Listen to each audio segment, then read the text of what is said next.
I am here with Tyson Ray, and he is the CEO of Form Wealth Advisors. How's it going, Tyson? Well, it's cold up here, but it's cold where you are too. Otherwise, it's going good.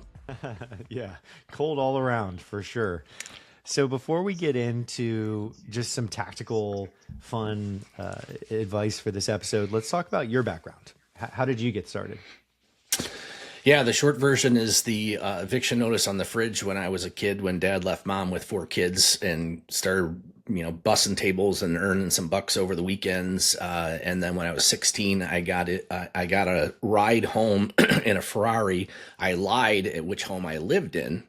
And I asked the guy before I got out of the car, how'd you make your money? And he talked about the business that he owned, but really how his investments made the money in stocks. And so then I started pursuing that and started saving my money. And I, bought 2 stocks before I was 18 and learned a lot of lessons myself, and then graduated college and got into the financial services industry to try and help people balance the wealth of their business, the wealth of their investments, and how they can then live the best life they can afford.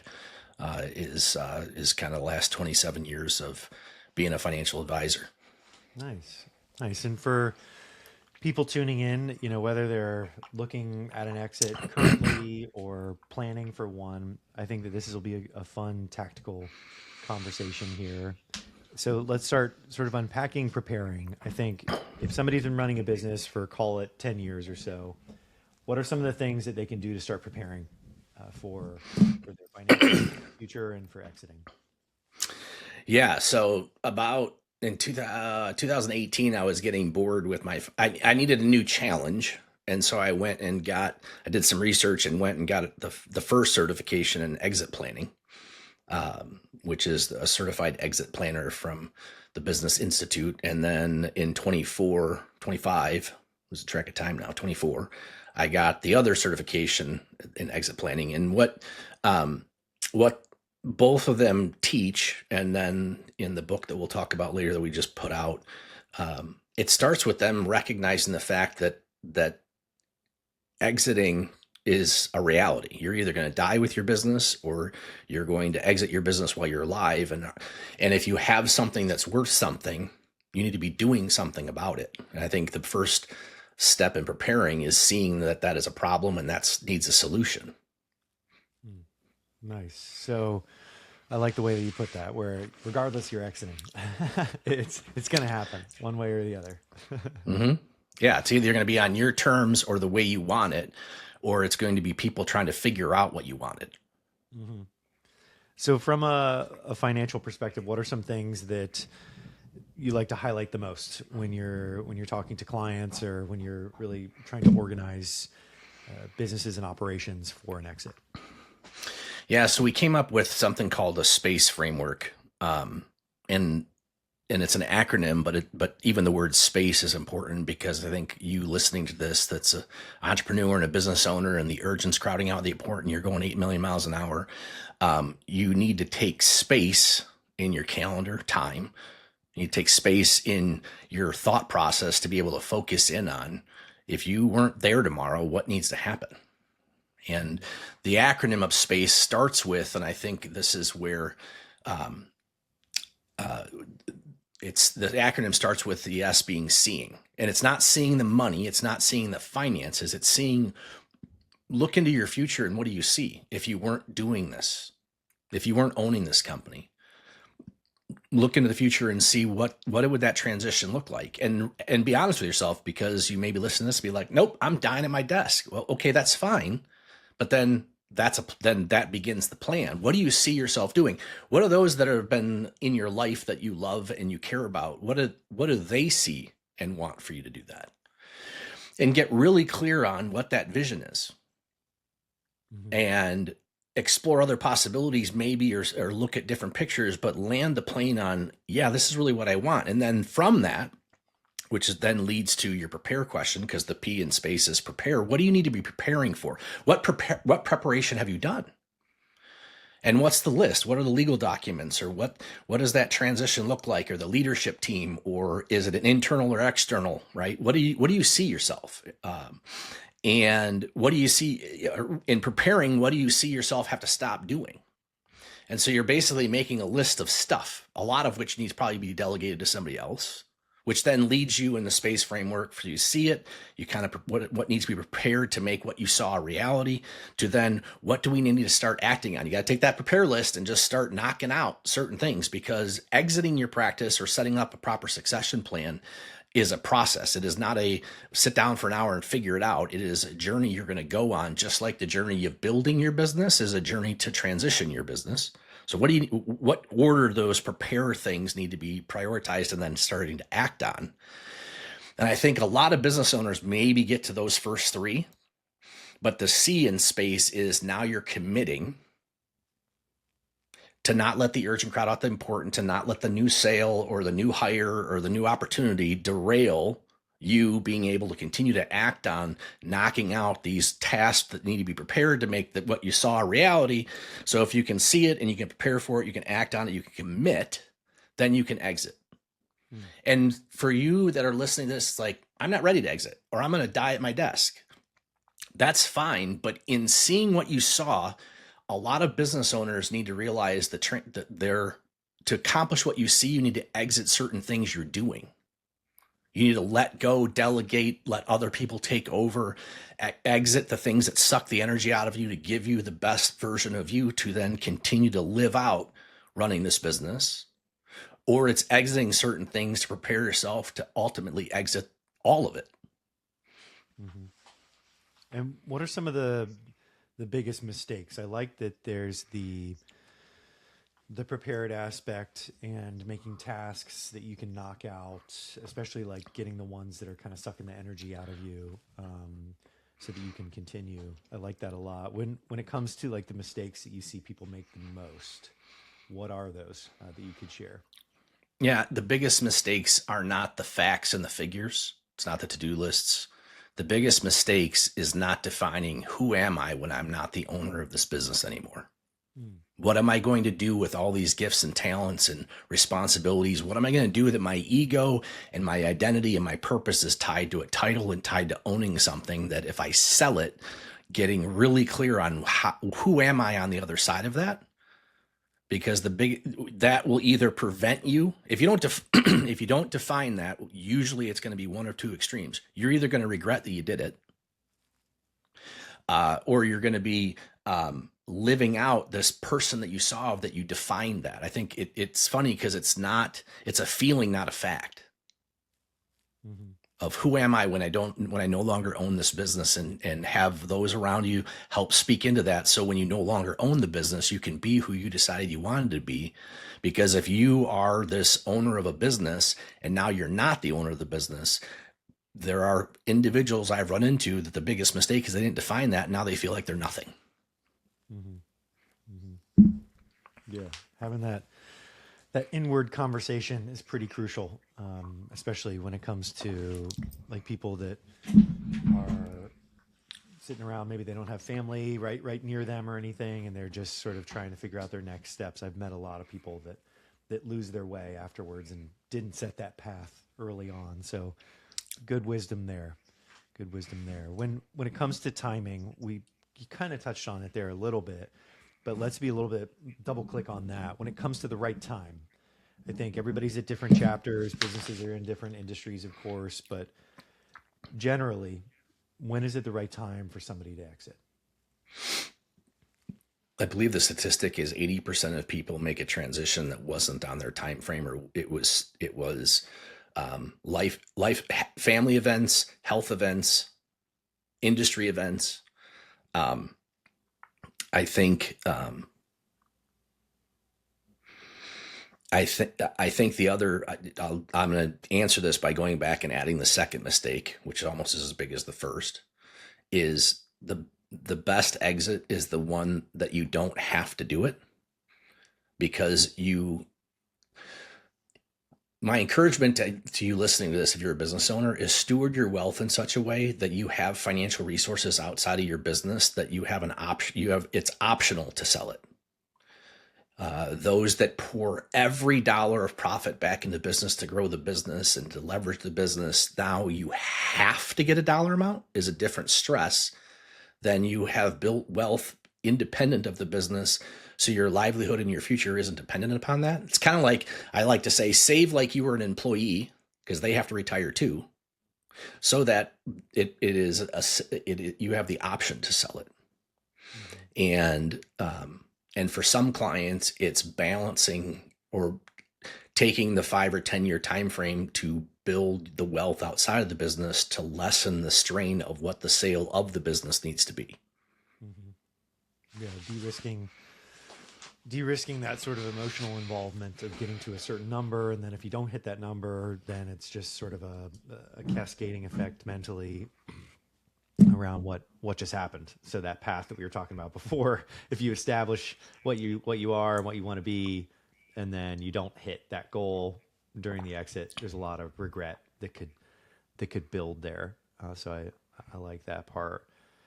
When we talk about valuations, a lot of people will bring up transferability. A lot of different things come up when we talk about how to drive value. But in your experience, what are some things that people can do to drive their valuations up when they're going through this process? The biggest one is to hire other who's to do the hows that need to be done, so it's not tied around you. The more the business has to function with you there, the lower the valuation is going to be.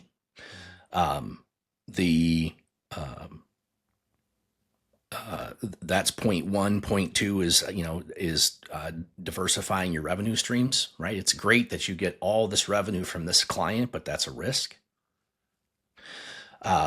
And then a lot of it too is just kind of what the leverage is of the business, what the debt levels are, of the different tragedies in the financial industry or in the economy. It was the companies that had debt rolling over at times where banks tightened their lending standards. So just knowing how your debt is tiered and how your lines are what the covenances are, so that when you go to sell, all of a sudden you're not tripping over yourself. Or if you have a downturn, within the 3 to 5 year window, you're looking to transition, you have a hiccup in the economy, you can really affect your valuations. I think the other side of the valuations is going back to understanding what you want. Is there's a stress of the higher the valuation, the more strain there is on the future of the business. And if you're taking or needing to be retained or earnouts, or you're financing some of it yourself, the higher the valuation, the best way to go about exit planning is to try and step outside of it and look at what do we need to do to make the business more successful into the future without me. And that's going to drive your valuation. Mm-hmm. And you touched on my next question here around, you mentioned earnouts. So my favorite topic, other than mistakes, is deals, the deal structures. So from your take, what's your favorite? What's your favorite type of deal? I know everything is different, but a lot of people have different opinions on, how deals work for them and for their sellers and their clients and stuff like that. But what are some of your favorite deal structures that you've seen that you enjoy? At the highest level, my favorite deal structures are ones that the owner can stay involved, but doesn't have to be responsible for the earnouts or not the earnouts. It's ones that that you're not retired, you're not free of the business if your earnout is depending on how you tie your earnouts or depending on how the equity is transferred.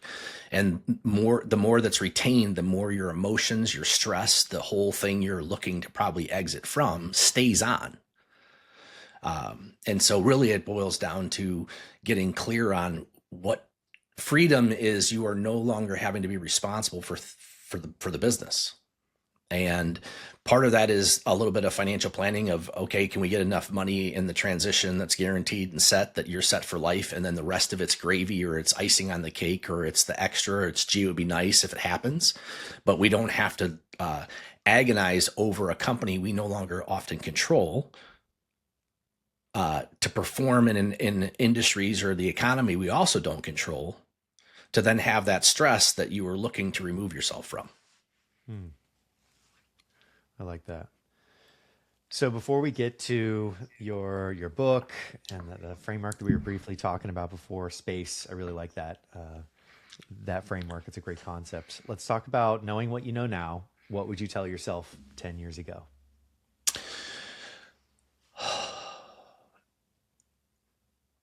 Knowing what I know now, I would have 10 years ago been trying to help the business owner that isn't thinking about 10 years later. They're caught up in this quarter, or this annual year, or the revenues or the sales. That the sooner you prepare, the sooner you can define what you want, you can take the time to do it well. The shorter time frame between when you finally want to reach a wealth number or an age number to be done, the closer you get to that, the less options you have, the more stressful it is, the more risk you're taking. And it's almost like the day you take over. What my ideal scenario is, the day you take over the business is the day you build out what that succession looks like. And then it evolves as the business evolves, instead of waiting to the end, hoping to get it right. Got it. Well said.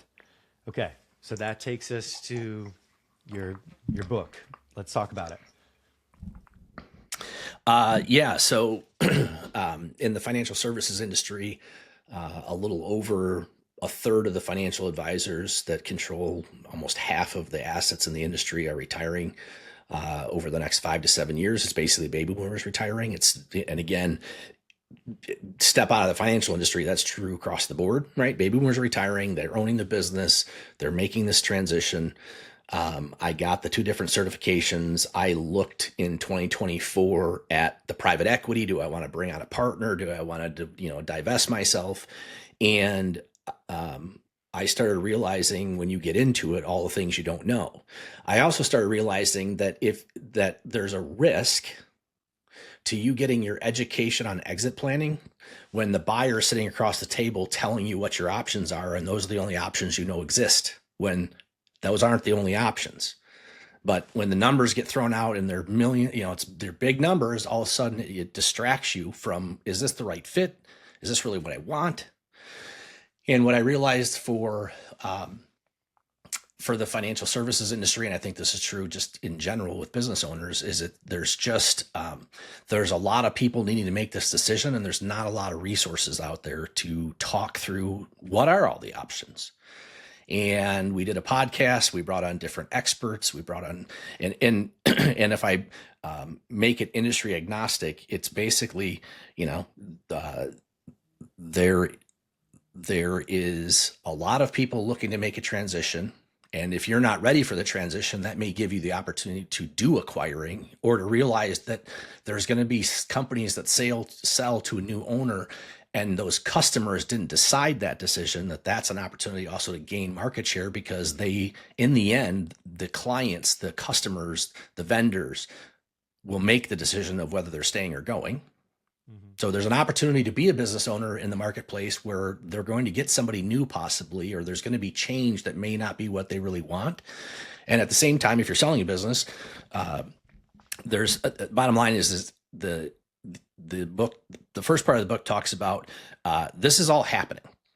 Like the next 5 to 10 years, and the death of the baby boomers and forced exits and people that want to exit, it's all happening now. We then talk about the space framework, which we just kind of touched on. And then the third part of the book, it's kind of like the book when we were kids, right? You'd read a couple pages and then it'd ask you a question, and based on the answer, you'd jump to a different chapter. Well, our take is there is no perfect succession. There's just options, and there's pros. There's 70 different ways to sell your business, and 68 of them are right, depending on the way you look at it. And so we just try to go through the pros and the cons of the options. You're doing an external sale. Are you going to be aggregated or integrated? Integrated means they're just coming and taking over your brand, taking over everything, and taking over your accounts. And basically your entire entity is transitioned or integrated into a new entity. There's aggregation where, nope, your brand, your identity is going to be plugged into a pool of other companies that may harmonize, but you get to still see your logo, or you still see your name on the wall, or the company's name on the wall in the community that you're in. Those are two different ways of externally transitioning your business. And then there's internal. Internal is your leadership team, employees buy it out. There's internal succession with family members. And so what the book goes through is the pros and cons, because there are pros and cons of all of those. That's great. You want to bring it on to your, transition it to your family, but do you really want to monetize if you need to monetize your business around your child's neck and hope that the Thanksgiving meal or Christmas isn't going to be awkward if the business is struggling, especially if it's a note over time. So just the point is, the book is basically like this guide of, hey, these are all the different ways you can do this. It's a little specific to the financial industry. And yet I feel like anybody could pick it up that's going through transition and pull something out of it, because like your podcast, like we're all trying to put the information out to help equip people that they're not learning about how they should go about their exit when they're sitting across from the first buyer. Mm-hmm. Yeah.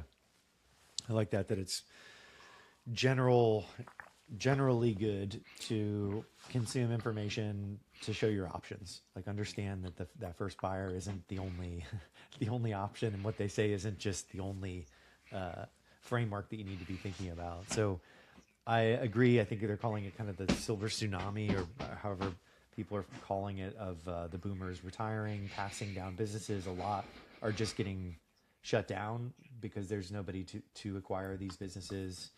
And it's just going to be a big supply demand sort of shock for everybody else. So that's great that you're helping people do that. So when it comes to the book, are you also doing like advisory as well to help individuals form wealth advisors, or how are you doing it with clients? Yeah, so we have it's kind of two different ways of, if we already are working with the business owner on financial planning and they're a client and we're doing the wealth management, which is really what we do in the business, is protecting the client from themselves.